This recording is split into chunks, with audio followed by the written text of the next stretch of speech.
तो सफल अभ्यर्थियों को भी कुछ कुछ शंकाएं होंगी और कुछ असफल को भी होगा। लेकिन अभी जो मुख्य रूप से जो आशंकाएं हैं, जो मैं भी देख रहा हूं, बाहर मीडिया में भी आ रहे हैं, वो ये है कि कई इसमें फर्जी अभ्यर्थी जो हैं, तथाकथित फर्जी, क्योंकि अभी तो हम लोगों ने उसकी चेकिंग अभी जारी ही है, जो तथाकथित फर्जी अभ्यर्थी शामिल हो गए उनको हटाया जाए। तो वही तो हम लोग कर रहे हैं। हम लोगों ने जो भी परीक्षा फल दिया वो सशर्त है, और हमारा औपबंधिक है, सशर्त है, कंडीशनल है।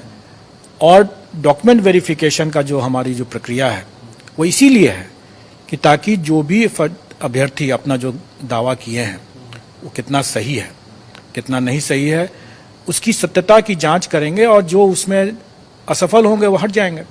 स्वाभाविक है, और यही प्रक्रिया जारी है। और इसको जब लेकर के फिर लोगों की ये मांग करना, मैं समझता हूँ कि वो समय की बर्बादी है, क्योंकि जब वही काम हम लोग कर ही रहे हैं। हम लोग अब जो भी फर्जी हैं, चाहे किसी भी तरीके, अगर कोई व्यक्ति अपने आवेदन में कोई दावा करता है, चाहे वो अपने आरक्षण कोटि को लेकर के, अपने आयु को लेकर किसी भी तरह का दावा करता है, अगर वो हमारे सिस्टम के हिसाब से हमको जब उसको चेक करना है, वो चेकिंग का काम हम डॉक्यूमेंट वेरिफिकेशन के समय ही करते हैं। हम लोग उसको सही मान करके मेरिट लिस्ट बनाए, और उस मेरिट लिस्ट के हिसाब से हम लोगों ने डॉक्यूमेंट वेरिफिकेशन के लिए लिस्ट भेज दिया, और ये सशर्त रिजल्ट है। अगर डॉक्यूमेंट वेरिफिकेशन में सफल होंगे वो चयनित हो जाएंगे, वो योगदान दे सकेंगे। नहीं सफल होंगे तो हट जाएंगे। और उनके ऊपर तो हम लोगों ने ये भी कर रखा है कि अगर कोई कदाचार का जिस श्रेणी में जो आएगा तो उस पर कदाचार के रूप में भी कार्रवाई होगी उसको। आप अवगत होंगे कि डॉक्यूमेंट वेरिफिकेशन का जो 9, 10 और 11, 12 का आयोग ने कराया था, उसके बाद कई अभ्यर्थियों ने यह शिकायत की थी कि उनका पार्शियली वेरीफाइड हुआ है। स्वाभाविक है कि ऐसे पार्शियली वेरीफाइड को भी हमें बेनिफिट ऑफ डाउट देने की आवश्यकता थी। उसके अलावा बड़े पैमाने पर अभ्यर्थी अनुपस्थित रहे थे, और उसका हम लोगों ने यहाँ पर उनके आवेदन को पोर्टल से जांच किया, और उसमें जहाँ जहाँ हमें डाउट रहा वहाँ वहाँ हम लोगों ने डाउटफुल मानते हुए उनको बेनिफिट ऑफ डाउट दिया।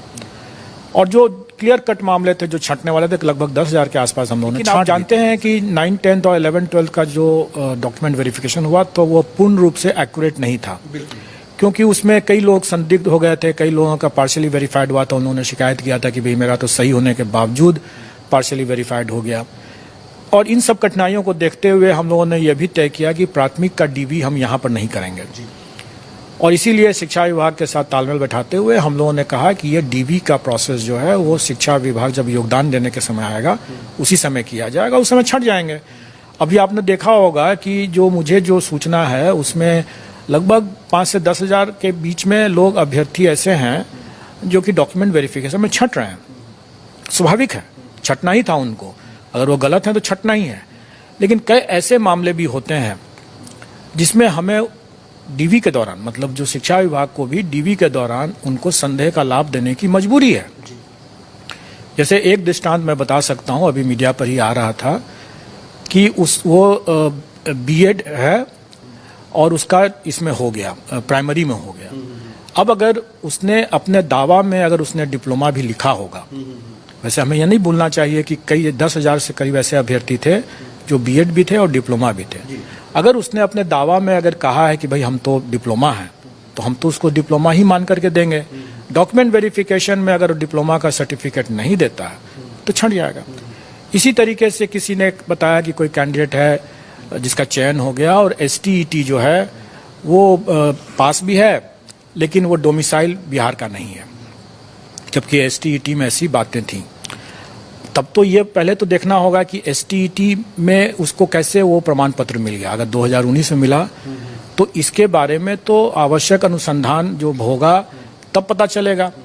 अभी हमें क्या करना है, मतलब अभी डॉक्यूमेंट वेरिफिकेशन के स्तर पर यह एक प्राइमा फेसी देखा जाता है कि उसके पास में STET का एक वैलिड डॉक्यूमेंट है, और ये देखा जाएगा कि STET का ये वैलिड डॉक्यूमेंट क्या उसने जालसाजी करके प्राप्त किया या उसका सही तरीके से प्राप्त किया, ये आगे अनुसंधान का विषय है।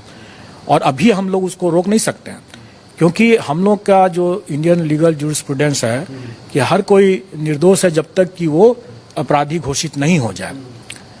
इनोसेंट टिल प्रूव्ड गिल्टी, जब तक कि वो गिल्टी प्रमाणित नहीं हो जाता है तब तक इनोसेंट मांग के किया जाएगा। और ये जो फर्जी दस्तावेज अगर कोई किसी भी जगह का लेके आता है, अगर वो मूल रूप में लाता है, प्रथम द्रष्टव्या हम लोग प्राइमा फेसी उसको सही मानेंगे, और कालांतर में जब उसकी विहद जांच होगी, जो कि होना ही है, और वो फर्जी है, तो उसकी जांच तो अभी पता नहीं चलेगा।